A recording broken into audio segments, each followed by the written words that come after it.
The doorbell rang at exactly 7:30 p.m. David Miller wiped his hands on a kitchen towel, glancing at his 16-year-old daughter Emma, who was absorbed in her homework at the dining table. "I'll get it," he called out, wondering who could be visiting on a Tuesday evening. When he opened the door, the elegant woman in the tailored suit was the last person he expected to see. Her confident stance and piercing eyes triggered a flood of memories he'd spent 2 decades trying to forget. Before he could speak, she said the words that would change everything. "I've come to claim what I owed 20 years ago." If you're wondering what this mysterious woman wants from David and how their past connects to his present life as a struggling single father, stay with me until the end. This story of redemption, second chances, and unexpected love will touch your heart in ways you never imagined. Like and subscribe if you enjoy stories about life's surprising twists and how sometimes what seems like our greatest mistake becomes our most precious blessing. David stood frozen in the doorway, his mind racing to process the sight of Alexandra Reeves, now apparently the CEO of a major corporation according to the news he occasionally glimpsed, standing on his modest porch. The same Alexandra who had walked away from him 20 years ago without explanation, leaving only a hastily written note and a void that had never quite filled. "Alex," he finally managed, his voice barely above a whisper. "What are you doing here?" She shifted slightly, and for a brief moment, her composed exterior cracked. "May I come in? This isn't a conversation for your front porch." Emma looked up as they entered, her curious eyes darting between her father and the stranger. "Dad?" "Emma, this is an old friend. Alexandra Reeves." "Alex, this is my daughter, Emma." Alexandra's gaze lingered on Emma, something unreadable flickering across her face. "It's nice to meet you, Emma. I apologize for interrupting your evening." Emma nodded politely before David suggested she finish her homework upstairs. Once alone, an uncomfortable silence settled between them. "You look good, David," Alexandra finally said, her eyes taking in the modest living room with its mismatched furniture and the wall covered with Emma's photographs and academic achievements. "Cut the small talk, Alex. You said you've come to claim something. What could you possibly want after 20 years of silence?" Alexandra took a deep breath.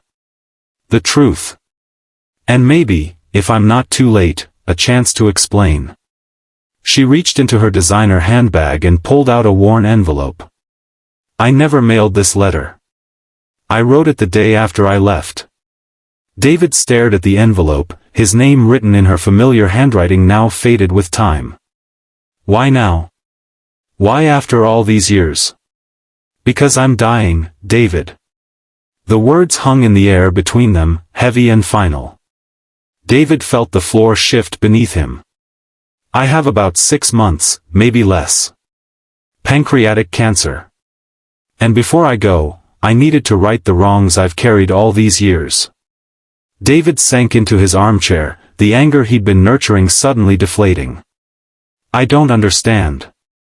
What could be so important after all this time?" Alexandra's eyes drifted to the staircase where Emma had disappeared. "The truth about why I left. And about Emma." David's protective instincts flared.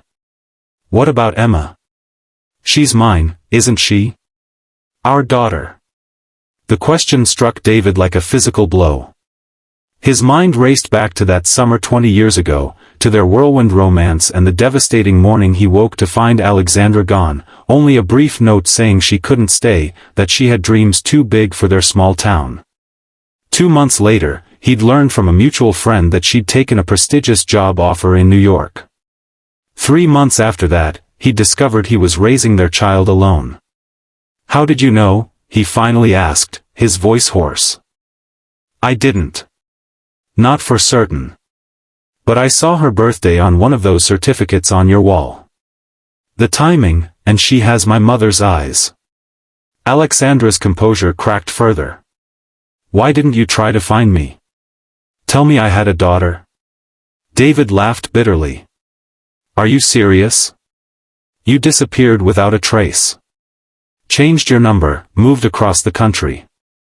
Your parents refused to give me any information." What was I supposed to do? I was 22 and terrified, Alexandra whispered. I had just received an offer that would launch my career, something I'd worked toward my entire life. When I found out I was pregnant, I panicked.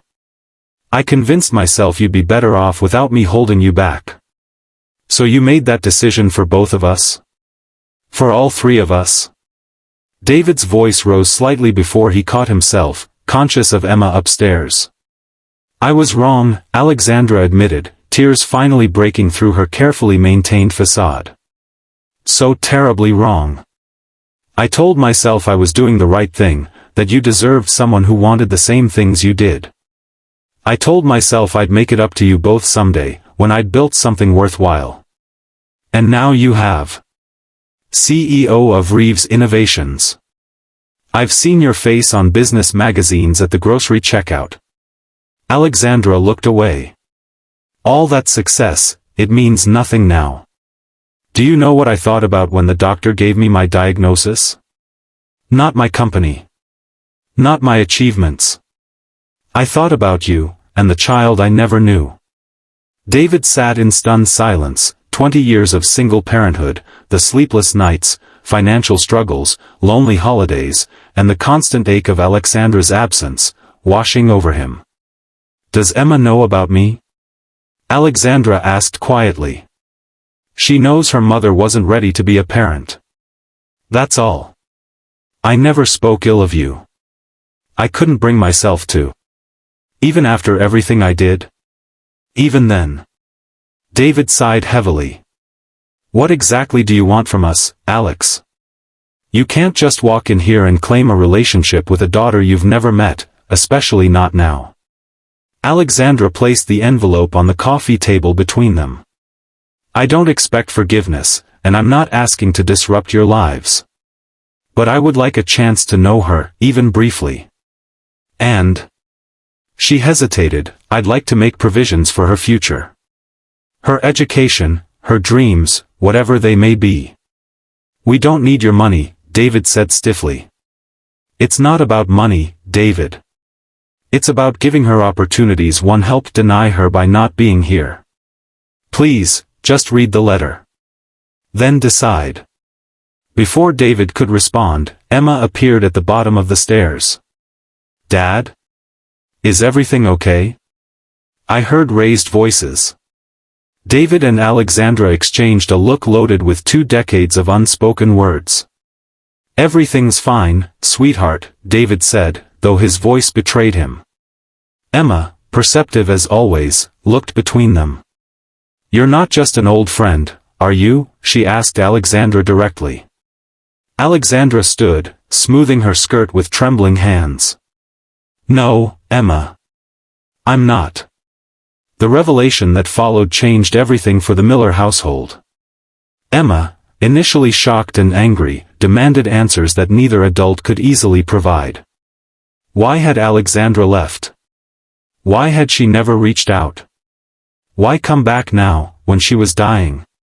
The weeks that followed were a delicate dance of painful conversations, tentative connections, and the slow, difficult process of 3 people trying to form a relationship in the shadow of mortality. Alexandra rented a small apartment nearby, stepping back from her CEO duties to focus on the time she had left. Emma, after the initial shock, approached the situation with a maturity that surprised both her parents. I've spent my whole life wondering about you, she told Alexandra during their first real conversation. I used to make up stories about who you were and why you weren't here. Were any of them close to the truth? Alexandra asked softly. No, Emma admitted. I never imagined you as someone who was scared. You seem so, put together. That came later, and at a cost I'm only now fully understanding.